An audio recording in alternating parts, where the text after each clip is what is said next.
పెండింగ్లోనే ఉన్నాయి. అవన్నీ కూడా 4 రోజుల క్రితం కలెక్టర్ గారికి తెలియజేయడం జరిగింది. అవన్నీ ఉన్నా కూడా మళ్ళీ వాళ్ళు హైకోర్టులో ఒక తెచ్చినారు. హైకోర్టు ఆర్డర్ ఇస్తూ ఓపీ 120/83 ఏదైతే స్థలం ఉందో అది వాళ్లకు స్వాధీనపరచమని ఉంది. అయితే అది ముఖ్యం ఇక్కడ. అయితే సివిల్ కోర్టులో వేసినటువంటి కేసులకు మేము ఇచ్చినటువంటి తీర్పు వర్తించుకొని హైకోర్టు వారు క్లియర్గా ఇవ్వడం కూడా జరిగింది. దాన్నంతా పక్కన పెట్టేసి ఈ రెవెన్యూ వాళ్ళు, ఈ రెవెన్యూ పీపుల్ అటు పోయి చూసి ఇక్కడ స్థలాలు లేవు, ఇక్కడన్నీ ఇండ్లు ఉన్నాయి, పేదవాళ్ళంతా ఇండ్లు కట్టుకున్నారు, దీంట్లో ఏం చేయమంటారు అని కోర్టును క్లారిఫికేషన్ అడగల. కానీ వీళ్ళు అడగరు. అదంతా దీనికంతా వెనకాల పెద్ద ఒత్తిళ్ళు ఉన్నాయని మాత్రం బాగా అర్థమవుతుంది. అది అడగల.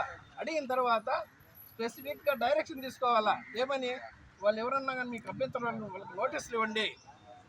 నోటీసులు ఇచ్చిన తర్వాత అభ్యంతరాలు ఉంటే తీసుకోండి, దాంట్లో మేము పరిశీలించాలి. వీళ్ళు పరిశీలించాలి అభ్యంతరాలు.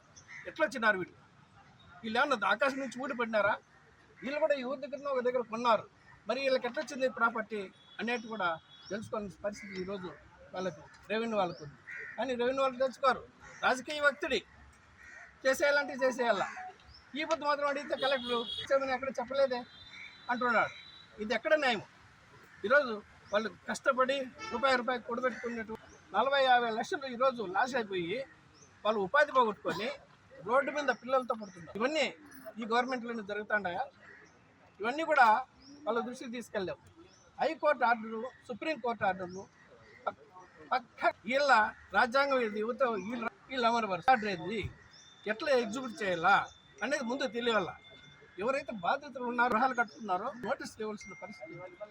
అయ్యా ఇటు ఉంది ఆర్డర్ అని. అంతేకాకుండా ఆ కోర్టు ఏం చెప్పింది, ముందు సర్వే చేయండి. ఈ ఎక్స్టెంట్ ఏదైతే ఉందో దాన్ని లొకేట్ సర్వే చేసేటప్పుడు నోటీస్ ఇవ్వాలా. చట్టం ప్రకారం నోటీస్ లేదు. ఇల్లు ఖాళీ చేయమని చెప్పడానికి నోటీస్ లేదు, ఏమీ లేదు. మళ్ళీ ఆల్ ఆఫ్ ఏ సడన్ 7 జేసీబీలు, పోలీసులు 200 మంది, వాళ్ళతో పాటు రౌడీలు 200 మంది వచ్చి డెమాలిష్ చేస్తున్నారు. నాకు తెలిసింది, కడుపు కలిపింది. అసలు కోర్టులు ఎందుకు ఉన్నాయి? కోర్టు ఆర్డర్లు ఎందుకు ఉన్నాయి?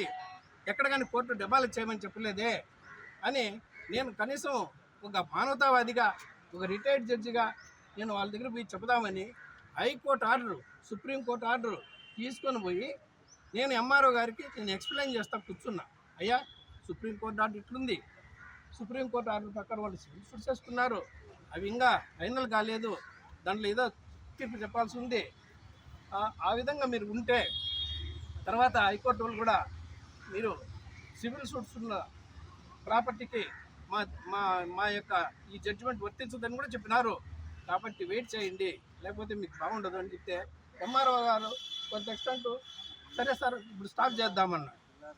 అక్కడ ఉన్నటువంటి డిఎస్పీ దొమ్మ కవురుతో దురుసుగా ఒక జడ్జిని కూడా చూడకుండా వచ్చి నన్ను రెట్టబట్టుకొని భలే చెప్పినా లేవయా పద పద పద పద అని చెప్పి నన్ను తోసుకుంటూ రావడం కూడా మీరంతా చూసే ఉంటారు, మీ మీడియాలో వచ్చింది. ఒక జడ్జి, ఒక రిటైర్డ్ జడ్జి ఒక చట్టాన్ని ఎక్స్ప్లెయిన్ చేస్తా అంటే అది వినకుండా ఒక పోలీస్ ఆఫీసరు నన్ను రెట్టబట్టుకొని బయటకు ఈడ్చుకుని వస్తే ఈ ప్రజాస్వామ్యం ఎక్కడ పోతుంది, ప్రభుత్వాలు ఎక్కడ పోతున్నాయి, పోలీసు వ్యవస్థ ఎక్కడ పోతుంది అనేది మీరంతా మీడియా కూడా ఈరోజు గమనించాల్సిన అవసరం ఉంది. ఇవన్నీ కూడా హైకోర్టు దృష్టికి తీసుకెళ్లాల్సిన అవసరం ఉంది. ప్రజాస్వామ్యాన్ని ఎట్లా కాపాడుకుంటుంది? ఒక జడ్జి చెప్పిన మాట వాళ్ళు వినకపోతే నువ్వు విన్న తర్వాత నీ ఇష్ట ప్రకారం చేసుకో. కానీ ఇక్కడ పోతే తహసీల్దార్ వినడు, కలెక్టర్ వినడు, ఆర్డీఓ వినడు, పోయి జేసీబీతో తొక్కేస్తుంది. నేను చాలాసార్లు చూశాను.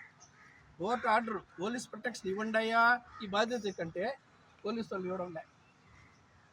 అక్కడ ఉండేటువంటి ఎమ్మెల్యే గారు చెప్పాలా, ఎంపీ గారు చెప్పాలా, లేకపోతే పోలీసు వ్యవస్థ కదలదు. ఏందండి ఇది? ఇది రాజ్యమా, రాజ్యాంగమా?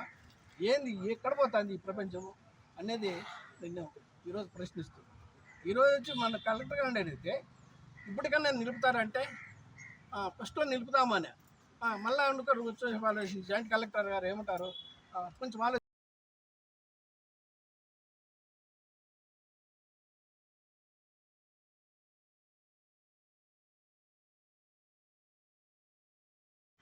ఈ తీర్పు వాళ్ళకి వర్తించదు అని అన్నారు. దాని అర్థమైంది, ఆ సివిల్ కోర్టులో ఏం జరిగింది అనేది మేము తెస్తాం కోర్టు దృష్టికి, న్యాయం పొందేదానికి అవకాశం ఉంటుంది. కానీ అవన్నీ ఏం లేవు ఈ ప్రభుత్వాల్లో. రాజకీయ నాయకులు ఎట్లా చెప్తే అంతే. నీకు హైకోర్టు లేదు, సుప్రీంకోర్టు లేదు, ఏది లేదండి. రాజకీయ నాయకులు చెప్పినాడా అంతే. కబ్జాలు, దందాలు ఏందండి. నన్ను అడిగిపోతే పోలీసులు ఒక 100 మంది ఉంటే 200 మంది రౌడీలు నన్ను పెట్టుకున్నారు. వాళ్ళే చేస్తున్నారు అన్ని పనులన్నీ. ఒక లా స్టూడెంట్ ఇదంతా వీడియో తీయమన్నాను నేను. ఎందుకు తీయమన్నాను వీడియో? లేకపోతే నా పైన కూడా బంగా కేసు పెట్టినా పెడతారు. అందుకని తెమ్మన్న వీడియో. ఈ నా బంగాకి ఎత్తుకొని పోతాడు, గంజాయి పట్టుకున్నాం, జడ్జి గారు బంగాకి అమ్ముతాడు అన్నీ పెట్టాం అని. అందుకని వాడిని తిమ్మన్నాను, మా అబ్బాయిని. ఆ స్టూడెంట్, ఫైనల్ ఇయర్ స్టూడెంట్. ఆ పిల్లడు తీస్తా అంటే పోలీసు వాళ్ళు మెడబట్టుకొని అతను తోసి అతని కింద గుచ్చులన్నీ కూడా కావడం జరిగింది. ఆ విధంగా జరుగుతుంది. ఇవన్నీ కూడా మేము హైకోర్టులో విన్నవించుకుంటాం. కానీ ఈ ప్రభుత్వాలు తీరు మీకు చెప్తున్నా. ఇదే దీనికి సంబంధించి రాత్రి నేను సీఎం గారికి కూడా నేను మెసేజ్ ఇది పెట్టినాను, ఈమెయిల్, ఒక కంప్లైంట్. ఏది అది ఫైల్